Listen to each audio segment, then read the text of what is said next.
Namaste.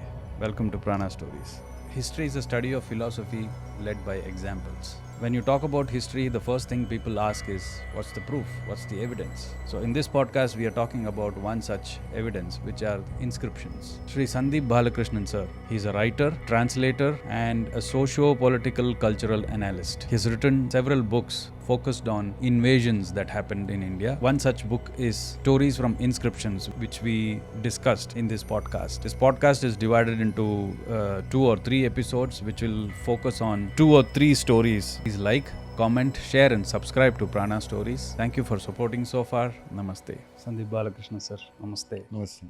It's really an honor that an historian like you is in Prana Stories to talk about our own history.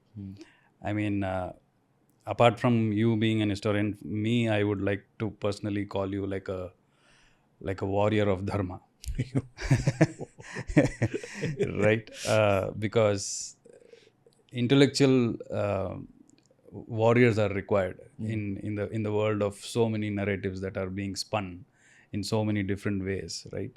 So to beat that itself, we need intellectual warriors like you. That's why I call you like a warrior of Dharma, because the truth has to be told. Whatever is the truth that we have as our Indian history or Bharatiya history. So I salute you for that, and Thank you. And I welcome you to Prana Stories once again. Don't use big words. I think you're being very humble by saying so, but I think you're doing a fantastic thing to create awareness among people about our own history, that what we have been taught about our history books and stuff like that. So I think those words are not coming off just for the sake of coming. It is coming from my heart, sir. So okay. So thank you for that. What are we talking today? We are talking specifically about the stories from this book, which is stories from inscriptions. So why inscriptions? What are inscriptions? And why are they relevant and all that? I think I'll leave the mic open to you. Then we can do an intro of it and go into specific stories from these inscriptions. And so that's how we'll go about it. We can dedicate separate episodes for each of these stories and then take it forward like that, sir. So yeah. Okay. What do you want to know? So first of all, I have the question. Okay, maybe for the audience, what are these inscriptions? That is one question. Then why inscriptions? Why are they important? Why are they relevant? Are they just not a piece of stone or a piece of copper or piece of a palm leaf or whatever that is? Why are they important now? And how do they serve? How are they relevant even today? So those are the questions that... Okay. At its most simplest, inscriptions are government records. So the medium of writing the inscriptions, on which the inscriptions are written, could vary. It could be stone, it could be copper plate, it could be generally stone, copper plate and other metallic metals basically were used to write inscriptions, because in the interest of durability, you had to preserve them for a long time. So that's pretty much it. But fundamentally, an inscription is a government record. What each inscription contains might vary depending on the circumstance, depending on what a particular inscription was meant for. So it's a very wide field, but essentially it is a government document. Today you store them in a digital fashion. In a previous era, before digitization, you used to store it on paper. Essentially that, and then file it. So this is pretty much the same thing. Because paper as such, as a medium for storing government records, relatively speaking, was fairly recent as far as India was concerned. Okay. All right. So this is pretty much the basics of it. Now, what each inscription contains, irrespective of its medium, is say, administrative or government orders, a grant of land, a grant of gift, solemnizing some transaction. Pretty much what, it is, inscriptions are as old as human beings, organized together as societies and formed a government and, gave themselves a kingdom, things like that. So it's as old as human civilization, as the first civilization.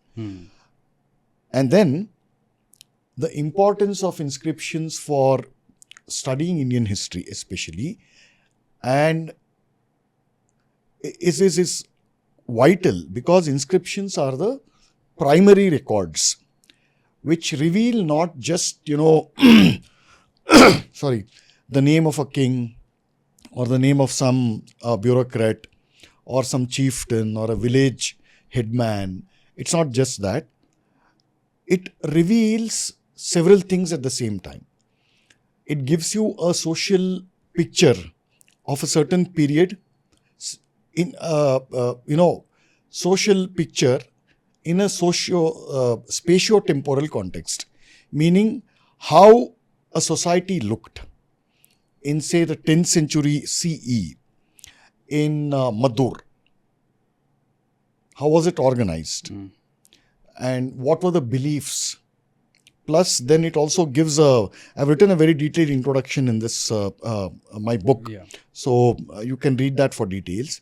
But, just to summarize it, how the society looked, what were the belief systems, how did disputes get resolved, what were the methods of punishment, these kinds of things. Apart from that, you also get specific geographical details.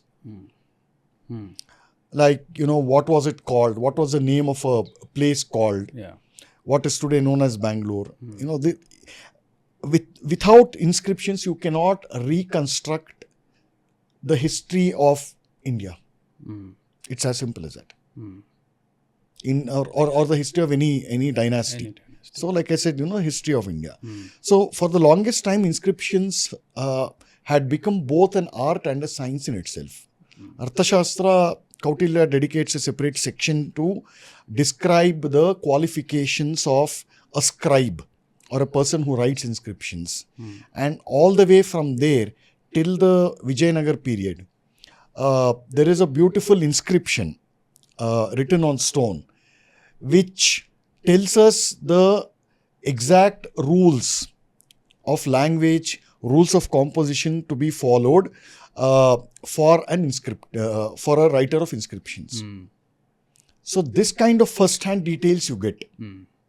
So unless you reconstruct history using these primary sources, it will all be like hearsay and circumstantial evidence, and what maybe your opponent said is your history. Somebody else will write it for you. So these are actually the real treasures of India in a way. Okay. So does that answer your question? Yeah, it does. So now, I have already read it in your book. It started the focus on inscriptions or the study of inscriptions, actually, which is called as epigraphy, right? Yes. Epigraphy was started by the British.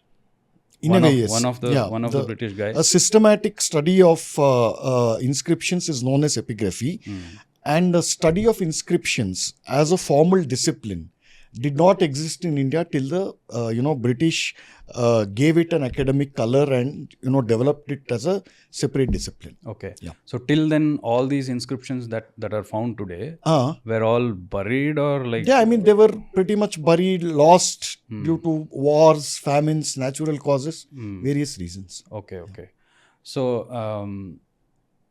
I also read in the book that there is a vast difference between, obviously, I think it's very obvious that how the Britishers read the inscriptions and how Indians then, who later on developed this skill of reading an inscription, because you have written extensively, briefly a paragraph that what all skills you require to even read a sort of an epigraph or an inscription.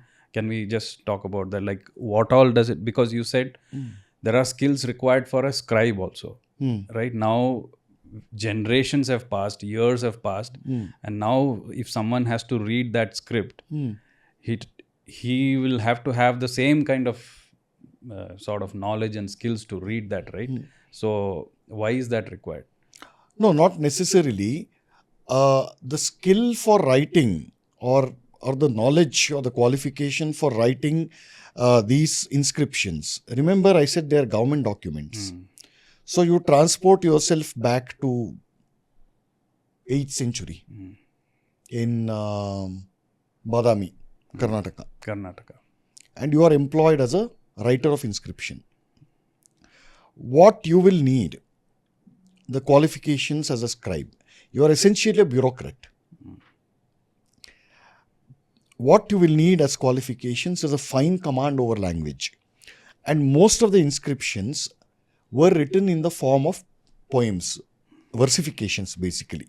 Prose was not so much in vogue in those days because versification makes it easy to remember. Today you have hard disks and stuff. I mean, you really don't need to develop your memory. I mean, if you look at it in today's context, but back then, much of it had to be needed, if not all of it had to be done using your brain power, and it was a manual work. So if you are a scribe in 8th century in Badami, you would, at the minimum, have a high degree of proficiency in prose and poetry, grammar, a complete mastery over Sanskrit.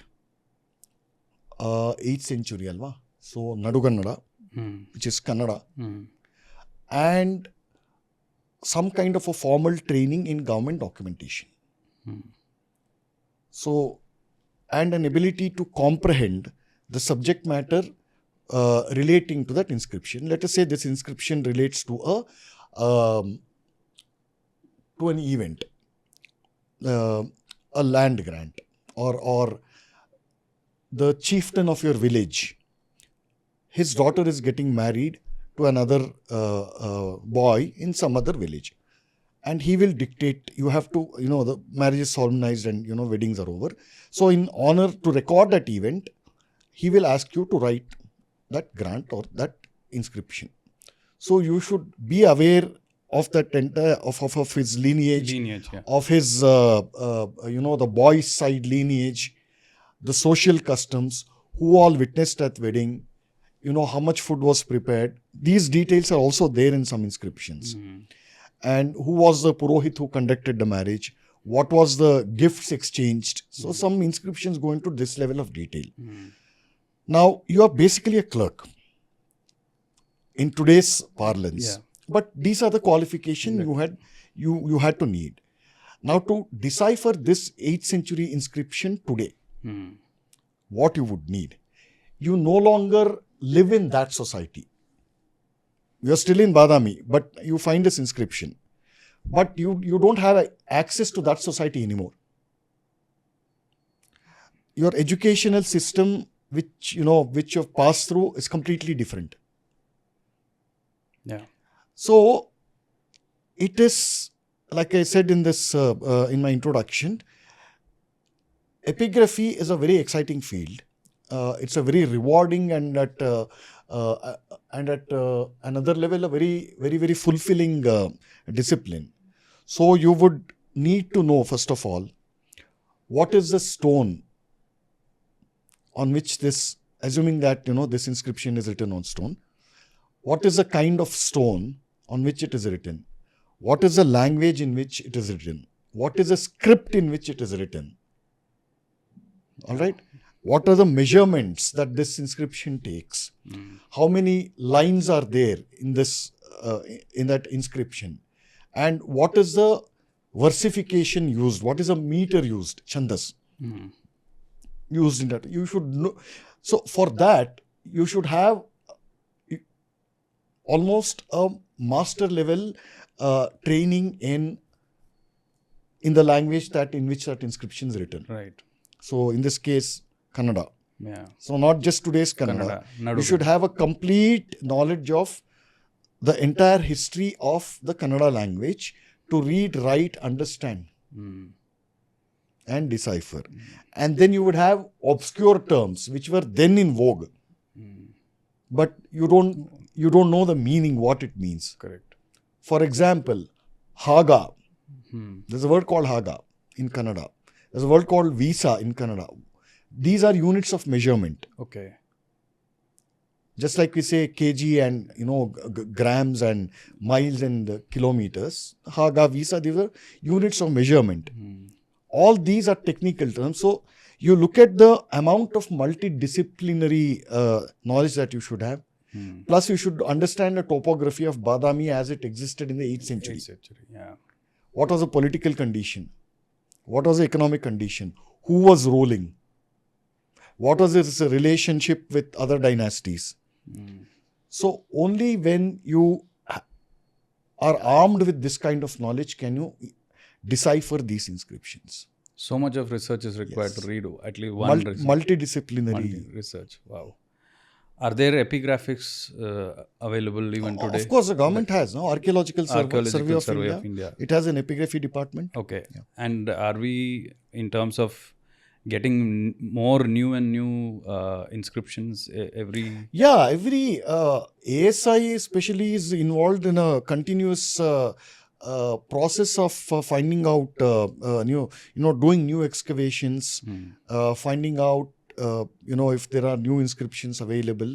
They are on the job continuously. It's not like a goal in mind. Yeah. Okay, X number of inscriptions, after that, the work is over. No. Yeah. Yeah. So as they excavate, they keep finding some other person, in some remote village. He will, if he is interested, he'll see, sir, he'll go to the ASI office. He'll say, sir, I found this kind of stone with some strange writing. Yeah. See if it is of some use to you. Yeah. So it happens sometimes. Okay. A lot of work is there. Sure.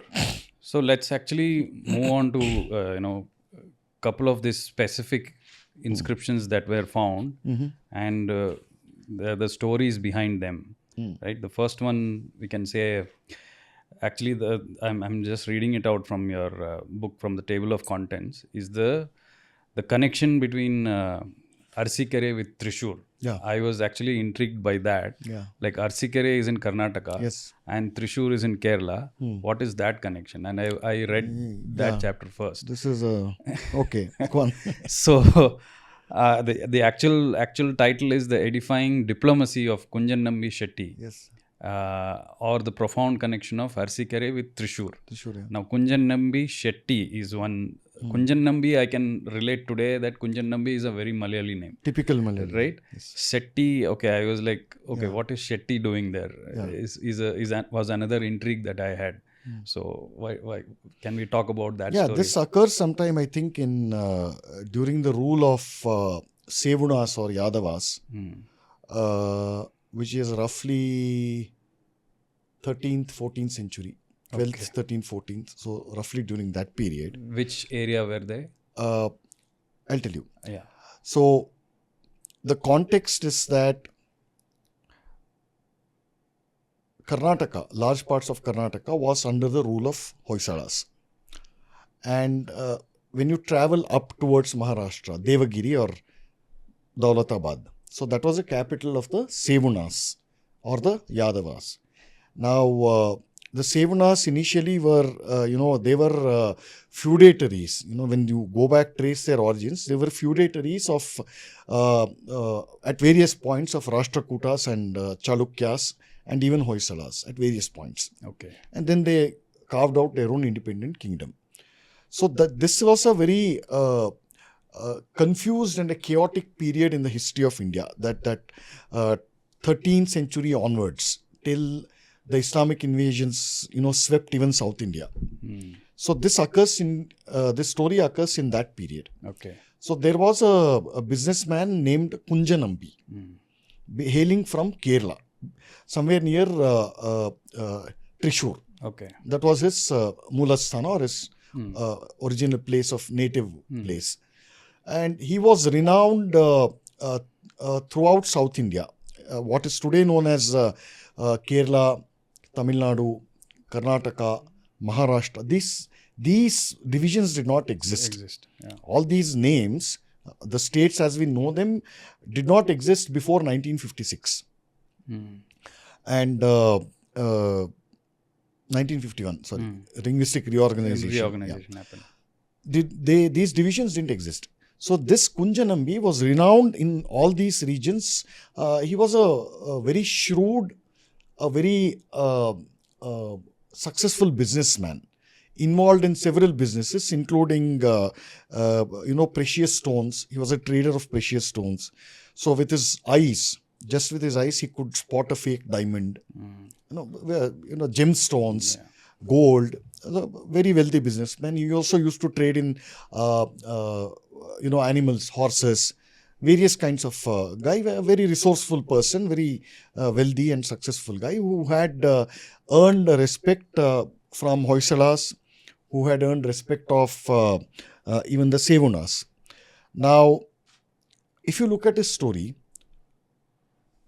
see that inscription, it's very beautiful in many respects. That one inscription which describes him, it lists out his qualities. Apart from his acumen in business, it lists out his qualities as being a very dharmic minded businessman, giving out various dhanams or charities to various temples, helping people out in need, and those who undertook pilgrimages, tirtha yatras, he would help them. So this was the kind of thing. The other thing that strikes in this inscription is that while you had warring kingdoms, now Sevunas and Hoysalas, they were enemies of each other. They would keep fighting with each other. And on the other side, you had the Kakatiya guys in Warangal. So they were also fighting with each other. And down in Tamil Nadu, Madurai, you had the Pandyas. So all of them were fighting with each other. And Sevunas were also fighting there with Chahamanas, Paramaras in Madhya Pradesh. And the Solankis or Chalukyas in Gujarat. So you see, you have Devagiri here. On the border, it's quite amazing. You have Devagiri here, and you are fighting with the Chalukyas of Gujarat. Then you are fighting with the Paramaras in Madhya Pradesh. Then you are fighting with that Chahamana in Rajasthan. You are also fighting here down with Hoysalas. So you see the amount of chaos. Correct. In spite of all these wars and different independent Hindu kingdoms, businessmen like Kunjanambi, they had free access to carry on their trade in all these kingdoms. No restrictions. No restrictions. They were, he was originally from what is today known as Kerala. Yeah. And let us say the Hoysala king had a enmity with the guy in Kerala. He could prohibit Kunjanambi from coming to his border. No, that didn't happen. Because business will go on. Business will go on. Political battles are strictly between kings.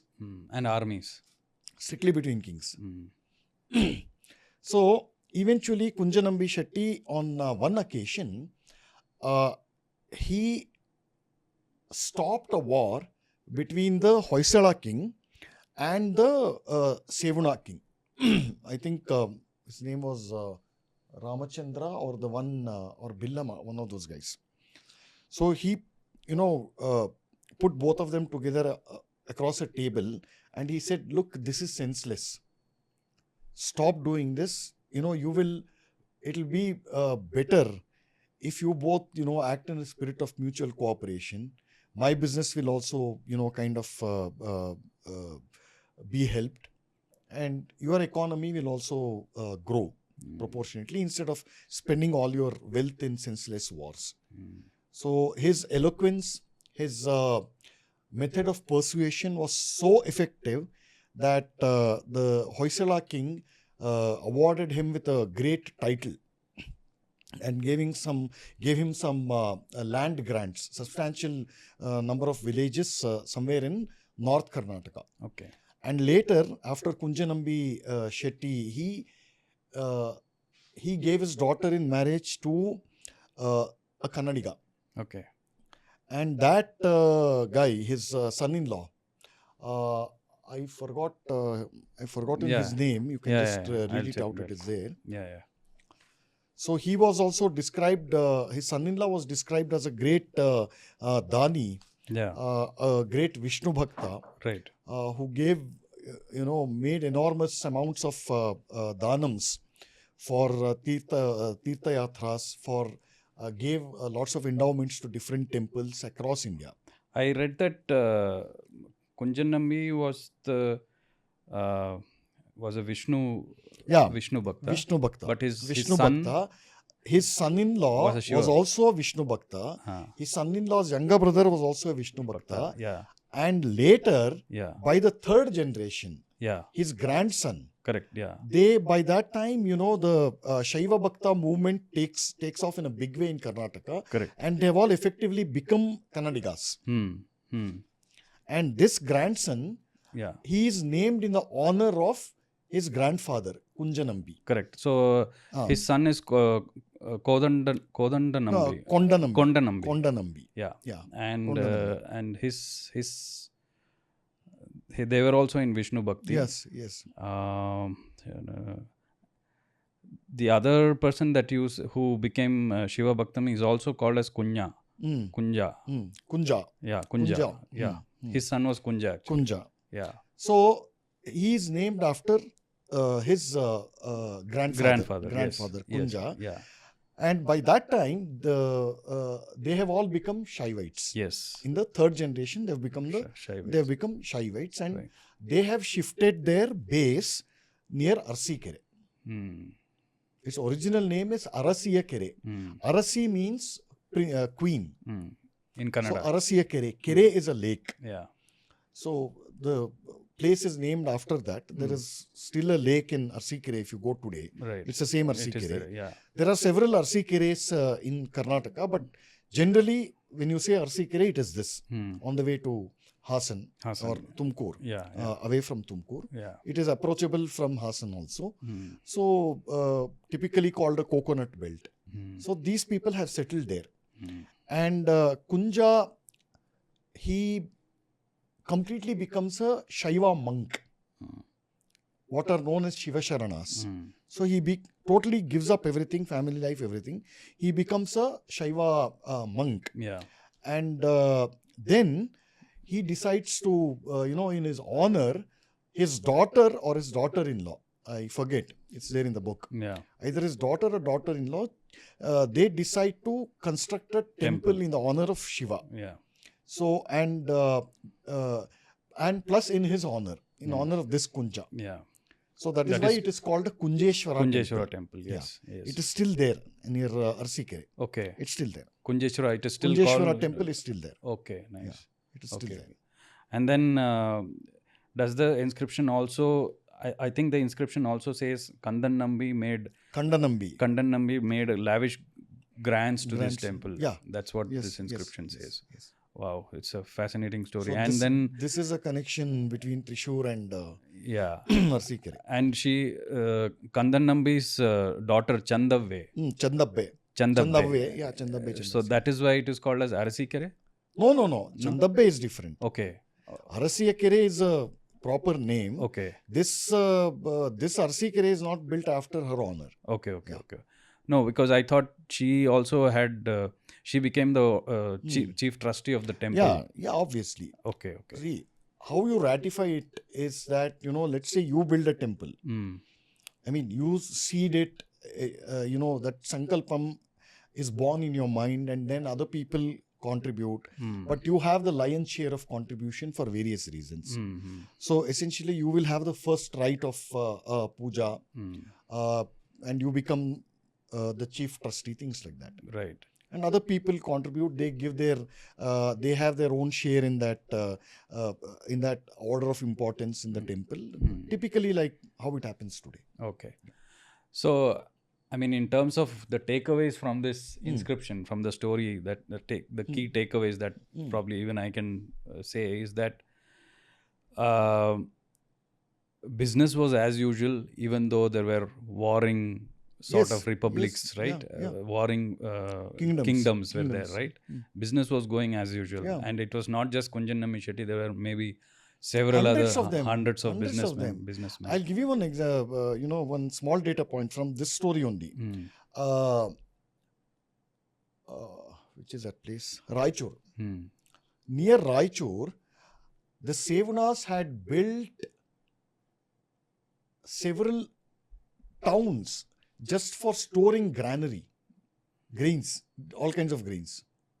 And those towns had a specific name which I'm in Kannada, which I'm forgetting now. I can't recall that. Okay. And during wars, these were not destroyed. Hmm. So okay. Now when I recall something from one of your book which you translated, which is the Kshatra. Right there, you had it's a mentioned that what was the unsaid rule between these kingdoms. It is the dharma that was carried forward in terms of not destroying temples, not destroying places like these granaries, Yes. right, and not hurting women, children, and stuff like that. These were like the followed rules. Devalaya, Go, Brahmana, Stri. They were inviolable. Right. So I think this also falls under the same category. Obviously. That because that was not. This was always maintained throughout our history. Yeah. So even though there were warring kingdoms between each other, they maintained themselves. Yes. Only thing they wanted is political power. That's all they wanted. Expansionist, wars or wars of defense. Yeah. That like I said earlier, wars were between kings and their respective armies. Correct. Yeah. And not between the Other praja, people, not between the praja, yeah. people. That is why there is a famous saying in our annals. An ordinary person is once asked, and he says, about what do you think about, your ruler or your monarch. So he says it doesn't matter who rules us, whether Rama or Ravana, as long as our daily life goes on uninterrupted, undisturbed. So that was the way. That was always the way. Correct. And then coming back to the key takeaways, that was one key takeaway. The other key takeaway is that a businessman was responsible for a brokering of war, like bringing peace to two warring kingdoms, right? Not necessarily. In this case, it happened like that. No. I mean saying at least in this case, not every case. I'm saying here it happened that way. It happened. Because he must have got value to the table that, Perhaps. Plus when you read the inscription, it talks about his innate virtue. There's one thing about smooth-talking businessmen and all that who pretend to be noble by giving 100 rupees to some school and 500 rupees to some orphanage.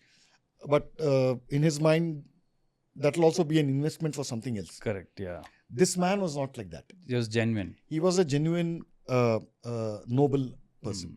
He did it for the sake of everybody. He did it for sake of altruism, for the sake of dharma. Okay. Genuinely like that. Okay. Yes. And the other takeaway, I would say, is the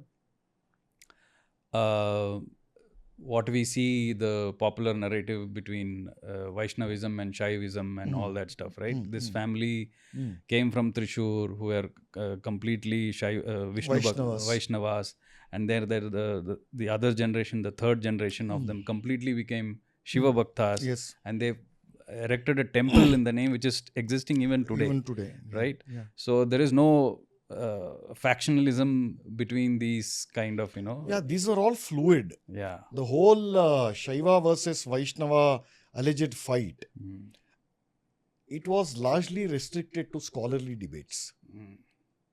In very rare cases that blood was spilled between these two sects. Very rare. Mostly, hot tempers used to, be the norm. Yeah. And some blows would be exchanged. Yes. Right. Only to that extent. Not to the extent of, waging an all-out war. War against, yeah. Very, very extreme. You have your faith, you have your fidelity towards your Ishtadevata, your deity or whatever. Right. And these debates used to happen largely in the scholarly community where heated words would be exchanged. Okay. So it was not casual though. But rarely did it lead to bloodshed. Okay. Very rare. So it was not casual, but it was serious, but it didn't lead to wars. That's Yeah, what. it didn't lead to wars. Definitely not. Okay. So that's one key takeaway that So I already said 3 key takeaways that is there from this inscription. Do you have anything more to add to this, sir? No, I guess it's all there in the book. It's there. Sure. So No, for the sake of audience. what it shows you is that it gives a picture of a society and the political conditions and the economic conditions and the kind of value system that people of that era abided by. The given word was paramount. 1, 2. Most transactions would be through word of mouth. Even today, what is known as Hawala transactions, it is word of mouth only. Because it has been criminalized. Hawala has been criminalized for good reasons. In its origins lie in stories like this. Yeah. Huge element of trust. Yeah. And the fact that businessmen like him, like Kunjanambi Shetty, they had this innate, belief in dharma, of doing things according to dharma. And to whichever land they were in, they would do charity. Now, when they came to, say, North Karnataka, which is ruled by Hoysalas, they would do some or the other act of charity there. Build some, do some annadanam, give some endowments for some Vedic Patashala, or build a temple, like in this example. Likewise, if they went to, say, Maharashtra, they would, give some donation for some charitable activity. This was par for the course. So these are the kind of, lessons that we can learn from such inscriptions. Okay. Yeah. That's fantastic, sir. So we'll stop here. Okay. This story for here. Okay. And then we'll continue in the next episode. We'll take up another story from an inscription. Okay. So we'll continue there, sir. Yes. Thank you so much. Sure. Thanks.